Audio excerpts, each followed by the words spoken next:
पौष मास के शुक्ल पक्ष की द्वादशी तिथि को मकर संक्रांति मनाई जाती है।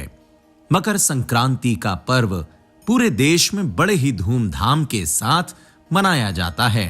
देश के हर कोने में इसे अलग-अलग तरीके के साथ मनाया जाता है।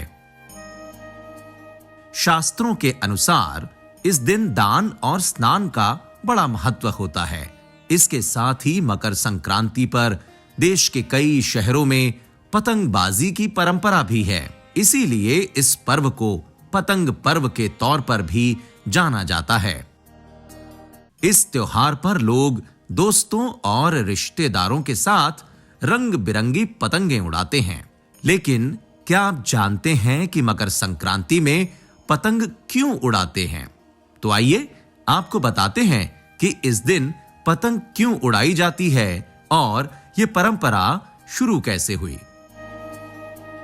मान्यताओं के अनुसार कहा जाता है कि मकर संक्रांति पर पतंग उड़ाने की परंपरा भगवान श्री राम के समय से शुरू हुई थी। मकर संक्रांति के दिन ही प्रभु श्री राम ने पतंग उड़ाई थी और वो पतंग इंद्रलोक में चली गई थी।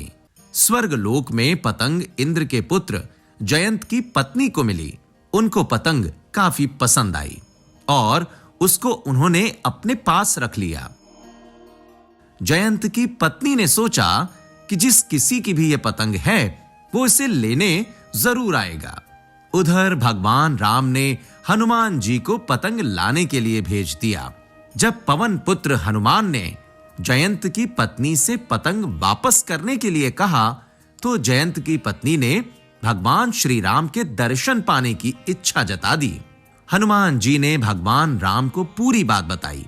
इस पर भगवान राम ने कहा कि वे चित्रकूट में उनके दर्शन कर सकती हैं। हनुमान जी ने भगवान राम का संदेश जयंत को भेजा, जिसके बाद जयंत की पत्नी ने हनुमान जी को पतंग लौटा दी।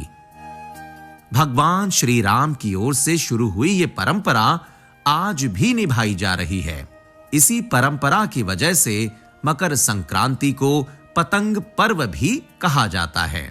मकर संक्रांति के अवसर पर बाजार रंग बिरंगी पतंगों से सजे नजर आते हैं। सभी लोग अपनी अपनी छत या फिर खुले मैदान में जाकर रंग बिरंगी पतंगें उड़ाते हैं। प्रेम का संदेश देती है पतंग।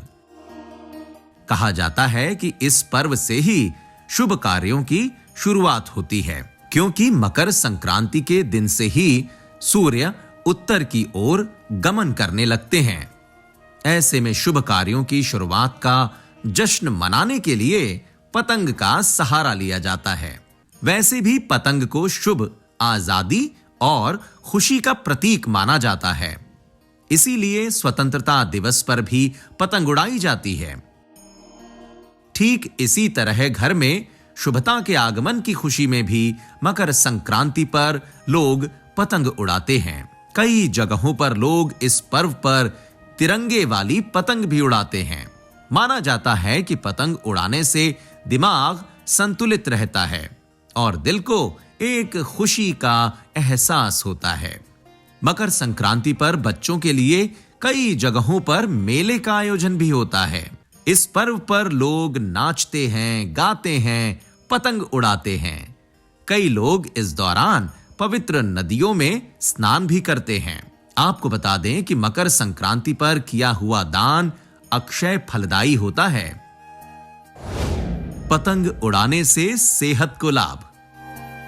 पतंग उड़ाना सेहत के लिए भी फायदेमंद समझा जाता है। दरअसल मकर संक्रांति पर जोरदार सर्दी होती है। ऐसे में सुबह की धूप में पतंग उड़ाने से शरीर को ऊर्जा मिलती है, साथ ही विटामिन डी भी मिलता है। धूप में सर्दियों में होने वाली स्किन संबंधित समस्याओं से भी छुटकारा मिलता है। इसी तरह की और भी जानकारी लेने के लिए हमारे चैनल को सब्सक्राइब करें और नई वीडियो की नोटिफिकेशन के लिए बेल आइकन दबाएं। अगर आप ये वीडियो फेसबुक पर देख रहे हैं तो वीडियो को लाइक और शेयर जरूर करें। धन्यवाद।